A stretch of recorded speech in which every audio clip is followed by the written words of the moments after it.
Hello again, YouTube, and I'm back with an update.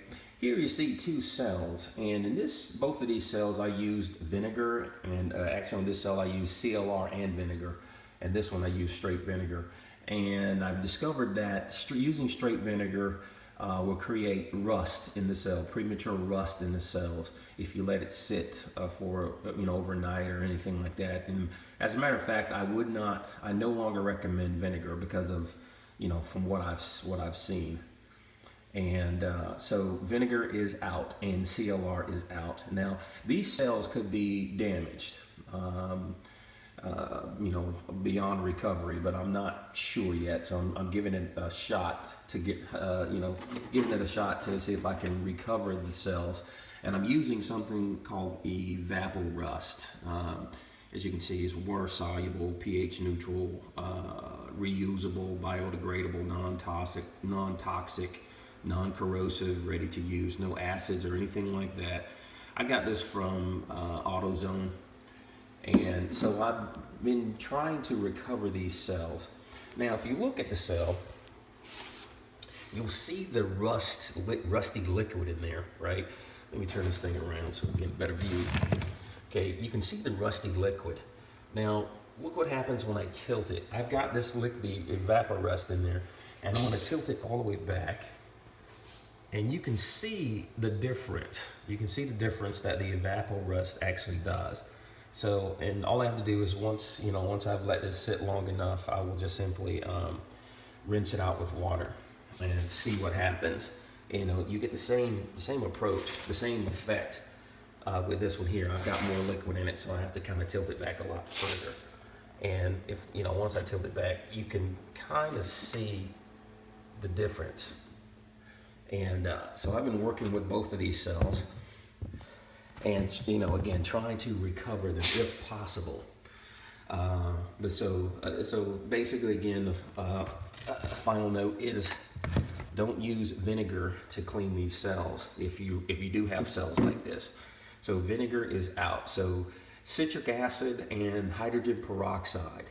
Hydrogen peroxide is the safest approach that I have seen, meaning hydrogen peroxide does not cause premature rust, not from what I've seen. And citric acid, if used correctly and not let sit overnight, will not cause premature rust either. So these two cells are questionable. Okay, that's my fault. It's a learning process. So I'm still working at it, but I have these cells on chargers and they've been cleaned. These cells have been cleaned. If you remember my other video where I said X marks the spot, that particular cell in the middle was cleaned with citric acid.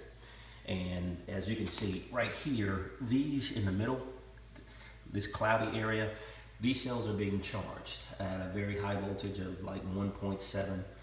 And you can see the activity. It's doing exactly what I expect it to do. They've been charged, been charging all night.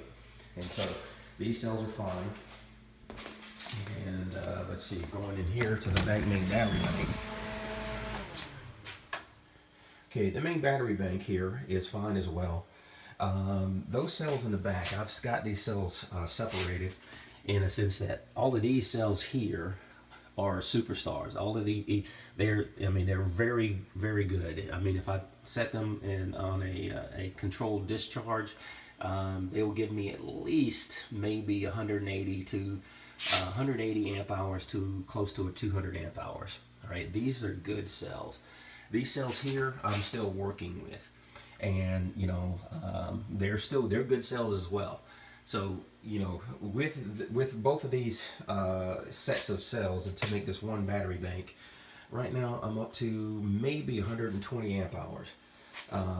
Maybe a little higher, not sure, but I'm still testing. So right now everything's good to go. Charge, discharge, charge, discharge. So I'm still making some serious headway.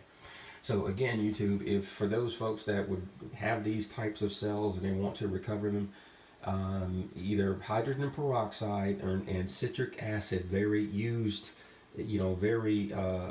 carefully, you can recover these cells. Based on my experience. Again, I'm not a professional battery restorer, and I'm learning just like like you guys are through my videos here, you know, mistakes will be made. And so I've got 2 sacrificial cells that I'm trying to recover. And the benefit of this is that, you know, these cells had rust in them. They had rust. I mean, big time rust. You can see the rust on the plates.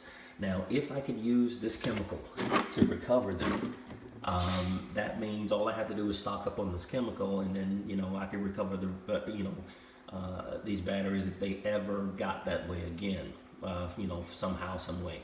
But anyway, YouTube, just an update, and I'll keep you informed as to my progress. Take care.